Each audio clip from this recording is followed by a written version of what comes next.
त्रयोदश सर्गः। पुनः प्राप्ते वसन्ते तु पूर्णः संवत्सरो भवत् प्रसवार्थं गतो यष्टं हयमेधेन वीर्यवान्। वर्तमान समय जो वसंत ऋतु के बीत जाने पर पुनः जब वसंत ऋतु आई तब तक एक वर्ष पूरा हो गया।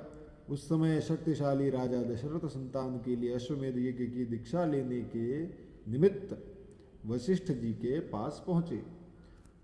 वशिष्ठ जी को प्रणाम करके राजा ने न्यायतः उनका पूजन किया और पुत्र प्राप्ति का उद्देश्य लेकर उन द्विज श्रेष्ठ मुनि से यह विनय युक्त बात कही कि ब्रह्मन, आप शास्त्र विधि के अनुसार मेरा यज्ञ करावे और यज्ञ के अंगभूत अश्व संचारण आदि में ब्रह्म राक्षस आदि जिस तरह विघ्न न डाल सके वैसा उपाय कीजिए। आपका मुझ पर विशेष स्नेह है, आप मेरे सुहृद है, अकारण हितैषी है, गुरु है, परम महान है।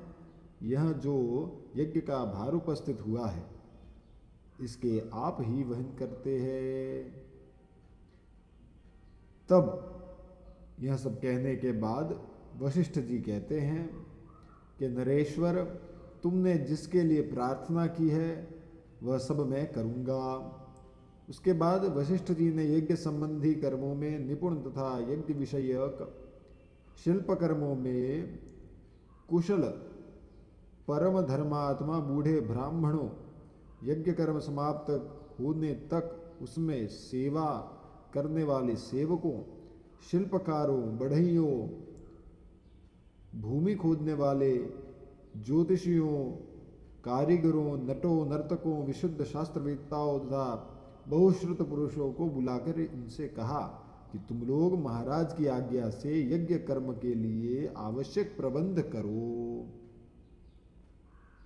तब फिर क्या हुआ महाराज? शीघ्र ही कई हजार ईंटें लाई जाए, राजाओं के ठहरने के लिए उनके लिए अन्नपान आदि अनेक उपकरणों से युक्त बहुत से महल बनाए जाए, ब्राह्मणों के लिए रहने के लिए सैकड़ों सुंदर घर बनाए जाने चाहिए। वे सभी गृह बहुत से भोजनीय अन्नपान आदि उपकरणों से युक्त तथा आंधी पानी आदि के निवारण में समर्थ हो।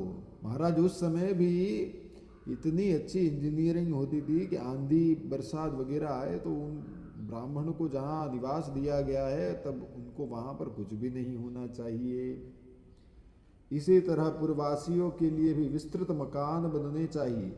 दूसरे आए हुए भूपालों के लिए पृथक पृथक महल बनाए जाए, घोड़े तथा हाथियों के लिए भी शालाएं बनाई जाए, साधारण लोगों के लिए सोने के लिए घरों की व्यवस्था की जाए, विदेशी सैनिकों के लिए भी बड़ी बड़ी छावनियां बननी चाहिए। जो घर बनाए जाए उनमें खाने पीने की प्रचुर सामग्री संचित रहे। और कहते हैं महाराज उनमें सभी मनोवांछित पदार्थ सुलभ हो तथा नगरवासियों को भी बहुत सुंदर अन्न भोजन के लिए देना चाहिए। वह भी विधिवत सत्कार पूर्वक दिया जाना चाहिए, कोई अवहेलना करके नहीं।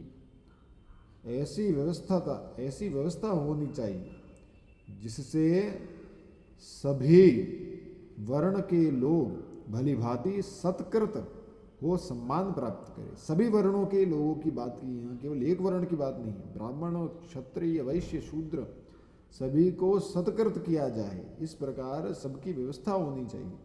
काम और क्रोध के वशीभूत होकर भी किसी का अनादर नहीं करना चाहिए। जो शिल्पी मनुष्य यज्ञ कर्म की आवश्यक तैयारी में लगे हों उनका जो बड़े छोटे का ख्याल रखकर विशेष रूप से समादर करना चाहिए।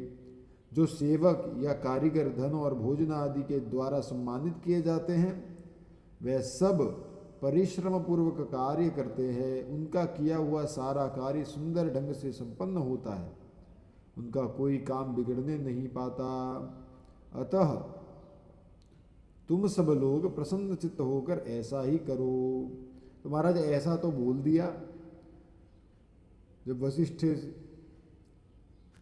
ऐसा बोलने के बाद वशिष्ठ जी से वैसे बोले कि महाराज आपको जैसा अभिष्ट है उसके अनुसार ही करने की इच्छा और व्यवस्था की जाएगी।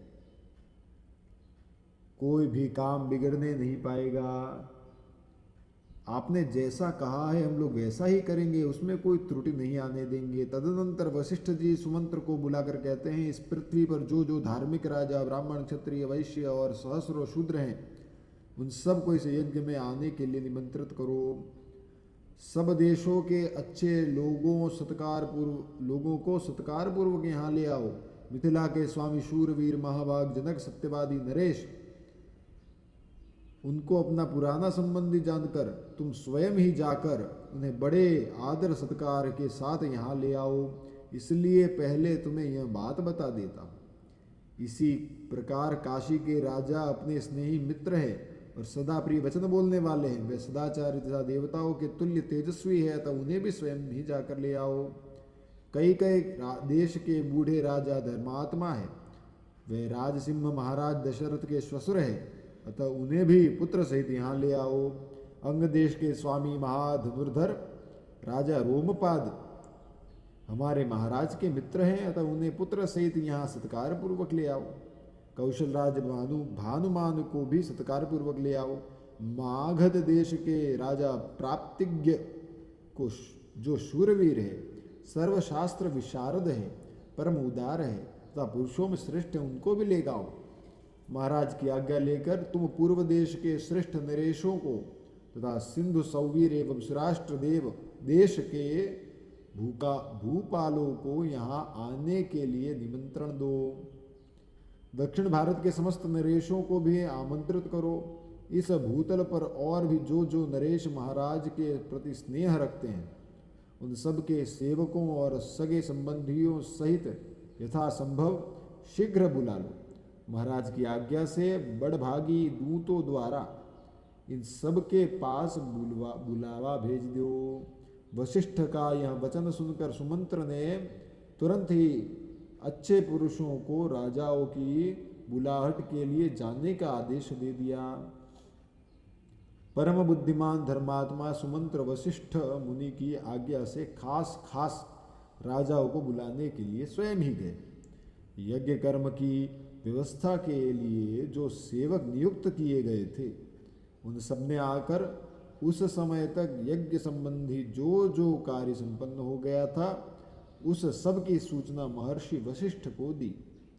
यह सुनकर भी वह द्विजश्रेष्ठ मुनि बड़े प्रसन्न हुए और उनसे बोले, भद्र पुरुषों, किसी को जो कुछ देना हो उसे अवहेलना और अनादरपूर्वक नहीं देना चाहिए, क्योंकि अनादरपूर्वक दिया हुआ दान दाता को नष्ट कर देता है, इसमें कोई संशय नहीं है। 33वां श्लोक बोलते हैं, अवज्ञया न दातव्यम कस्यचिल्लीलयापि वा अवज्ञया कृतं हन्यात् दातारं नात्र संशयः। तदनंतर कुछ दिनों के बाद राजा लोग महाराज दशरथ के लिए बहुत से रत्नों को भेंट में लाए।